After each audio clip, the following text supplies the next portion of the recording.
시청자 여러분 안녕하십니까? 김영수입니다. YTN 탐사 보도 프로그램 탐사 보고서 기록 로스트 미얀마 편이 올해 민주언론상 본상을 수상했습니다. 탐사 보고서 기록은 군부 쿠데타가 발생한 미얀마 현지 상황을 생생하게 다뤘습니다. 선정위원회는 위험을 무릅쓰고 언론 자유를 억압하는 군부 독재의 실상을 고발한 점을 높게 평가했습니다. YTN 홈페이지와 유튜브 채널을 통해서 다시 보실 수 있습니다. 미얀마 민주화 운동의 현주소를 재조명한 탐사 보고서 기록 꼭 한번 시청해 보시기 바랍니다. 오늘 시민데스크 시청자 비평 리뷰 Y로 시작하겠습니다.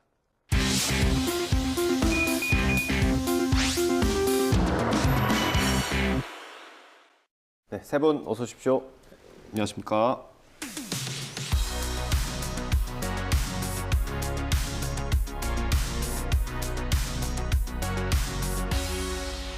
네, 시청자 비평 리뷰 Y 시작하겠습니다. 먼저 정영희 시청자 평가원께서 꼽아주신 오늘의 주제부터 들어보겠습니다.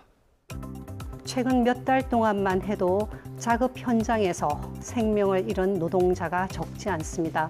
소비자들은 해당 기업의 제품을 불매 운동을 벌였고요. 그렇지만 노동 환경에는 큰 변화가 없었습니다. 오늘은 안전한 노동 환경과 처우 개선을 요구하는 노동자의 목소리, 즉 파업에 대해서 YTN이 어떻게 보도하고 있는지를 리뷰Y에서 살펴보도록 하겠습니다. 네, 지난 24일 화물연대 파업이 시작이 됐고요. 이어서 철도, 지하철까지 파업을 했습니다. 보도 어떻게 보셨습니까? 네, 지난 11월 달에는 화물연대와 학교와 병원, 배달라이더 등 다양한 직종과 직업군에서 파업을 예고하거나 또 파업을 실행을 했는데요. 이에 대해서 YTN이 무엇을 어떻게 보도하고 있었는지를 YTN 홈페이지를 통해서 11월 한 달 동안 보도된 내용을 전체적으로 한번 점검을 해봤습니다. YTN의 파업 관련 뉴스는 파업 일정과 상황에 대한 것, 그리고 그에 대한 지자체나 해당 단체의 대응들, 그리고 정부의 대응 방침, 여야 혹은 노조와 산업계의 대립, 그리고 협상의 진행 상태, 그리고 마지막으로 사회와 산업계에 미치는 영향들 보도가 되었었습니다. 네. 그중에서 특히 정부의 강경 대응 방침과 그리고 불평과 고통, 산업계에 미치는 그런 타격에 대한 내용들이 좀 많이 두드러졌고요. 네. 노동 환경과 그리고 노동자의 주장이 전달된 뉴스는 상대적으로 좀 적었습니다. 이러한 경향을 통해서 YTN이 보도한 파업 관련 뉴스는 정부 혹은 정책 관계자의 관점을 부각했고 네. 그리고 파업으로 인한 불편과 그리고 피해를 좀 강조를 했고요. 그리고 노동 환경에 대한 그런 심층적인 의견이 좀 부족하지 않았나라고 전반적으로 평가를 해봤습니다. 네, 전체적인 분석 말씀 들어봤고요. 그러면 하나하나 좀 살펴볼까요? 네, 지난 24일부터 화물연대가 파업을 시작을 했는데요. 관련해 YTN 보도에서 몇 가지 좀 아쉬운 점들이 있었습니다. 먼저 이번 파업을 이해하기 위해서는 지난 6월에 있었던 화물연대 파업을 좀 알 필요가 있는데요. 네. 지난 6월 화물연대는 올해 말 시행이 종료되는 안전운임제를 지속적으로 시행하고 그리고 안전운임제가 적용되는 품목들을 확대해달라는 이유로 파업을 했었습니다. 네. 안전운임제, YTN 보도에서도 많이 전해드리고 있는데 이게 화물차주들의 최저임금 같은 제도라고 생각하시면 쉬울 것 같고요. 일몰제였기 때문에 이제 올해 말에 끝나는 제도입니다. 그래서 이번 좀 갈등이 예견됐었다는 분석이 많습니다.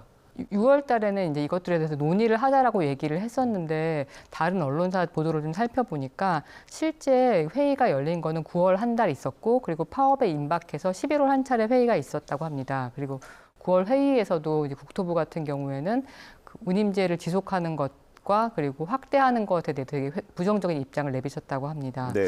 그런 이유 때문에 그러니까 아무것도 나아진 게 없는 상황이고 논의도 안 됐기 때문에 같은 이유에서 다시 또 이제 파업을 한 거라고 볼 수 있는데요. 화물연대 당정 안전 운임제 연장 반쪽짜리 뉴스에서는 그러니까 제가 앞서 말씀드린 어떤 파업의 구체적인 배경이나 원인에 대한 설명 등이 등장하지 않습니다. 네. 실제 두 주체가 합의를 했는데 합의 이후 어떤 노력이 있는지에 대해서 그러니까 정부 차원에서 어떤 노력이 있었는지에 대해서 검증하는 YTN 리포트는 이제 없었습니다.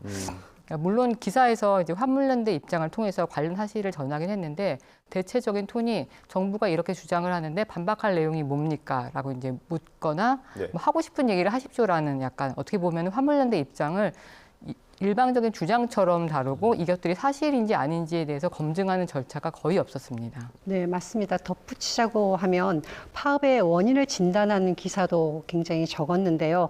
그 사이에서 이제 제가 하나 발견한 것은 11월 23일 보도된 기사 화물연대 총파업 D-1 안전운임제가 뭐길래 이 뉴스는 조금 다른 방식으로 제가 한번 평가를 해볼 수가 있습니다. 네. 이 뉴스는 화물연대의 파업과 관련해서 시청자가 궁금해하는 내용을 설명을 하고 있는데요. 그 내용을 보면 안전운임제에 관한 것, 그리고 화물연대가 파업하는 파업의 쟁점, 그리고 각계 노동자의 파업 그러니까 예고 일정들, 그리고 또 노란봉투법의 핵심 내용들을 이렇게 제시를 해줬습니다. 또한 화물연대 파업으로 인해서 이게 파업으로 규정될 경우에 쟁점이 될 수 있는 부분이 무엇인가에 대해서도 잘 설명을 하고 있었는데요. 8분여 동안에 구성된 뉴스이기 때문에 일반적인 다른 언론사의 그 종합 뉴스에서는 보도되기 힘든 뉴스 전문 채널인 YTN의 장점으로서 이렇게 만들어질 수 있는 프로그램이 아닌가라는 생각을 좀 했습니다. 방금 이제 평가원께서는 되게 좋은 점 말씀해 주셨는데 네. 저는 또 약간 아쉬운 점을 좀 말씀을 드리려고 합니다. 어떻게 보면 파업 보도의 전형이라고 할 수 있죠. 피해를 굉장히 부각하는 방식들이 보도에서 많이 눈에 띄었는데요. 24일 화물연대 5개월 만에 또 파업, 물류난 우려. 이 기사에서는 이제 화물 노동자들이 파업을 하게 된 배경보다는 또 파업을 하고 이것 때문에 문제가 생긴다라는 것들에 초점을 맞춰서 좀 얘기를 했고요. 그리고 뉴스라이더 이제 화물연대 총파업 D-1 두 번째 파업 강행 이유라는 기사에서는 1년에 2번 파업을 했다.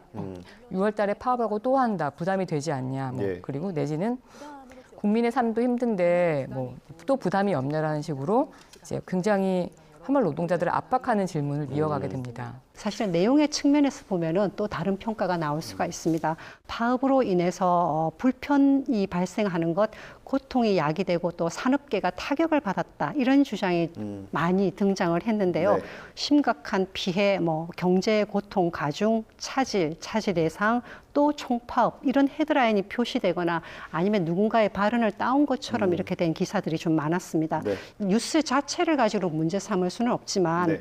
그렇지만 이런 내용만 강하게 부각이 될 때는 다른 의견들은 자연스럽게 목소리를 잃게 됩니다. 그렇게 본다 그러면 자칫하면 또한 언론이 주요 사안에 대해서 의견을 제시하지 못하고요. 네. 그리고 받아쓰기를 하거나 따옴표 보도를 한다는 그런 오명을 또 쓸 수도 있습니다. 저희가 돌이켜봐야 할 부분인 것 같습니다. 실장님께서 좀 덧붙여 주실까요? 파업을 왜 하는지를 이해하는 게 사실 쉽지가 않습니다. 사실 우리가 지금 안전운임제라고 말을 해서 서로 설명을 하고 듣고 하는데 정말 이걸 보는 사람이 지금 이해하고 있는지 저도 궁금하죠. 그게 또 어려움이 있다는 걸 말씀드리는 건데요. 그러다 보니까 이제 우리 YTN은 화물연대 그 박연수 정책기획실장님도 오셨고 또 박기란 그 전략조직국장님도 스튜디오에 직접 모셔서 그 설명하는 기회를 갖자고 하나 아마 취지였을 겁니다. 네. 6월 파업 이후에 왜 또 파업을 했는지 그 과정에 뭘 했는지 이거를 좀 더 자세히 설명하고 책임이 어디였는지 그걸 따져줬으면 하는 그런 부분을 지적하셨는데 굉장히 저도 공감이 됩니다. 사실 이게 노사 문제가 갑자기 튀어나온 건 아니거든요.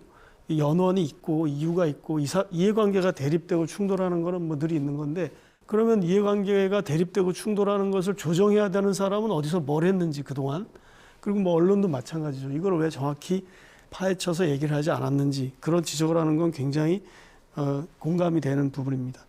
저희가 이제 이 파업에 따른 여파나 불편이나 타격을 많이 보도했다는 지적을 하셨는데 사실 저희는 이제 이런 파업을 보도함에 있어서 꼭 한쪽 당사자만 있는 게 아니고 또 노사정이 항상 같이 있지 않습니까? 그러다 보니까 어떤 한 측의 입장을 대변하는 기구는 아닙니다.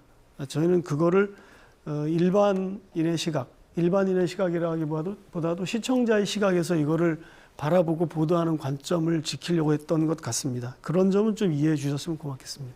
네. 이어서 박사님 분석 말씀 들어보겠습니다. 이 파업이 화물연대 말고도 있지 않았습니까? 네, 배달 노동자들이 쿠팡 이츠를 상대로 이제 파업을 벌인다는 소식이 있었고 이제 관련해서 대담을 다뤘습니다. 네. 월드컵 한국전 첫날 배달 거부 라이더들 파업 나선 이유는 이 대담을 저는 좋은 보도로 꼽았거든요. 음식 배달 플랫폼인 쿠팡이츠가 배달료를 삭감을 하고 노동자들의 안전을 보장하지 않는 방식으로 이제 배달 시스템을 운영해서 이제 노동자들이 파업을 하게 되었다는 소식인데요. 네. 보통 그 배달 앱을 많이 이용하긴 하지만은 이 배달 플랫폼과 식당과 배달 노동자의 관계라든지 배달료가 어떻게 산정되는지에 대해서는 잘 모르는 경우들이 많은데 배달료의 산정 방식이라든지 그런 관련된 문제점 그리고 특히 쿠팡이츠에서 더 문제가 된 점들을 네. 좀 알기 쉽게 설명해 주셨습니다. 네. 이거 제가 진행했던 거라서 제가 좀 뭐라고 하기가 네, 좀 맞습니다. 그렇은데. 네. 아무튼 그때 기억을 되살려 보면 이 위원장님이 나와서 했던 얘기가 자기들의 요구사항을 이제 사측에 얘기했는데 사측이 대답이 없다고 되게 답답해하셨던 기억이 있습니다. 네, 그렇습니다. 대담에서 다룬 내용을 보면은 그러니까 일반적으로 플랫폼에서 이제 그 배달료를 산정하는 방식이 거리뿐만 아니라 당일 날씨라든지 어떤 도로 상황 이런 것들을 다 고려해서 그것들 알고리즘에 반영을 해서 배달료를 산정을 하게 됩니다. 네. 그래서 알고리즘이 실시간으로 이제 배달료를 산정하기 때문에 같은 곳이라도 이제 날짜나 뭐 그날 날씨에 따라 달라지는 경우들이 있고 배달 비용이 근데 이런 것들이 배달료의 구체적인 산정 근거가 배달 노동자들한테는 공개되지 않습니다. 어떻게 보면 좀 알고리즘이라는 방패 뒤에서 회사가 되게 불투명한 방식으로 일방적인 방식으로 노동자들을 통제를 하는 것들인데 되게 어려운 부분일 수 있는데 이런 것들을 뭐 당사자의 설명이나 그리고 화면에 대한 것들, 뭐 배달앱 화면 그리고 배달 노동자들 대화 이런 걸 보여줘서 되게 잘 설명을 해줬던 부분이 인상적이었습니다. 예. 네, 저도 실시간으로 보면서 좀 인상 깊었던 뉴스가 있었는데요. 국립대병원 하루 총파업, 공공기관 혁신안이 뭐길래라는 그 헤드라인의 기사였습니다. 네. 그 서울대병원에서 하루 총파업을 했던 것을 이제 보도한 내용인데요. 정부가 그 추진하고 있는 공공기관 혁신안이 무엇이며 또 병원 노조는 왜 그것에 대해서 반대하는지를 짧은 시간 안에 잘 설명을 하고 있었습니다. 네. 서울대병원 본원의 그 간호사 분들과 그리고 의료연대 본부의 그런 목소리를 잘 전달을 했는데요. 금방 말씀하신 것처럼 배달 플랫폼과 배달 노동자 얘기를 잘 풀어서 전달해 준 것처럼 그 병원의 노동자와 그리고 정부 사이의 합의가 이루어지는 과정에 대해서도 앞으로 지속적으로 잘 보도를 해주시기를 부탁을 드리겠습니다. 네, 노동자 목소리 전한 YTN 보도 긍정적으로 평가해 주셨고요. 노동자 심정을 좀 대변하는 노동계 소식도 중요하지 않습니까? 그렇죠. 지금 두 분이 특히 지적하신 부분 플랫폼 노동자가 사실 전 세계적인 문제입니다. 뭐 아까 말씀하신 것처럼 플랫폼 사업자는 그냥 스마트폰 그다음에 알고리즘 그런 문제로 더 큰 문제는 사실 이 골목 상권을 초토화시키는 포식자가 됐다는 게 큰 문제고요. 그다음에 이제 그 개인에게 가지고 있는 스마트폰을 매개로 이걸 노동을 시킨다는 거죠. 이것이 굉장히 어떤 근로 조건이라든지 인권 문제가 계속 생긴다고 생각하고 앞으로도 사실 이게 더 큰 문제여서 뭐 언론도 굉장히 관심을 가지고 있고 더 관심을 가져야 된다고 생각하고요. 근데 이제 공공 영역이라고 할 수 있는 정부 그다음에 언론을 포함한 시민사회 그래서 같이 이 문제는 계속 더 다뤄야 되고 앞으로 더 많이 다뤄야 된다고 생각하고 두 분 말씀에 굉장히 공감합니다. 네, 그럼 오늘 리뷰 Y 내용 정리해 보겠습니다. 이것만은 꼭 시간입니다. 평가원님부터 한 줄 요약 들어보겠습니다. 뉴스는 포함과 배제 그 자체만으로도 힘을 가진다라고 말씀을 드리고 싶은데요. 앞으로 화물연대의 파업과 관련해서는 계속 협상이 시도되고 있는 상황이기 때문에 아마 이 방송이 나가는 날은 또 상황이 변동되어 있을 수는 있습니다. 예. 그렇지만 YTN의 파업 보도에서 노동자 환경과 파업이 일어난 배경 이것에 대해서 좀 더 꼼꼼하게 짚어주시고요. 그리고 노동자의 목소리도 충분하게 포함을 해주시기를 기대하고 있습니다. 네, 다음 이선민 박사님 한 줄 평 들어보겠습니다. 네, 첨예한 대립 상황, 양쪽 입장 검증 보도해야. 파업처럼 입장이 첨예하게 갈리는 사안의 경우 양쪽 입장을 전달하고 그치는 경우들이 좀 많은데요. 입장이 명확히 갈리는 사안일수록 더 정확하고 치밀하고 정확하게 내용을 검증하는 것이 필요할 것 같습니다. 네, 말씀해 주신 것처럼 오늘 녹화가 11월 30일 날 지금 진행이 되고 있습니다. 오늘까지 나온 보도 내용을 두고 얘기를 나눠봤고요. 본방송 때는 또 상황이 달라질 수 있습니다. 그 점 말씀드리고요. 오늘 리뷰 Y는 여기서 마치도록 하겠습니다. 세 분 오늘 말씀 감사합니다.